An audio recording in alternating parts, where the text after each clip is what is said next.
المعروف بقى عندنا ان اللغات دي كلها ما قدرتش تغير في هوية اللغة العربية اللي كانت ماشية في مصر، وده حاجة احنا بنتباهى بيها جدا ان الاحتلال دخل مصر وخرج منه واحنا محتفظين باللغة العربية بتاعتنا. ولكن الحقيقة ان في ناس زينا كده برضو ما تأثرتش لغتهم الأصلية، وعلى رأسهم هي دولة الهند. فمثلا الهند، الاحتلال البريطاني او زي ما بيطلق عليه الراج البريطاني استمر فيها حوالي 200 سنة، يعني قرنين كاملين.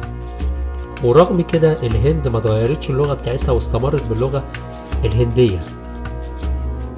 ولكن طبيعي ان يحصل اختلاط ما بين اللغة الانجليزية اللي دخلتهم عن طريق الاحتلال وبين لغتهم الاصلية، وده اللي ظهر في اللكنة الهندية اللي معروفة دلوقتي، اللكنة اللي اتميزت بيها الهند.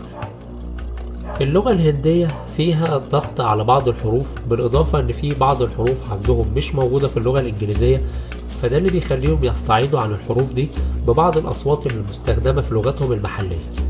بالإضافة طبعا إن هما كانوا زينا معتزين بثقافتهم وحضارتهم الأصلية، فده خلاهم يتكلموا بطريقة بتدمج ما بين اللكنة الهندية واللغة الإنجليزية، رغم ان اللغة الانجليزية بتاعتهم تعتبر صحيحة نظريا، ولكن بتختلف بس في طريقة النطق بتاعها. بالاضافة ان هم طوروا واضافوا بعض المصطلحات للغة الانجليزية نفسها. ولكن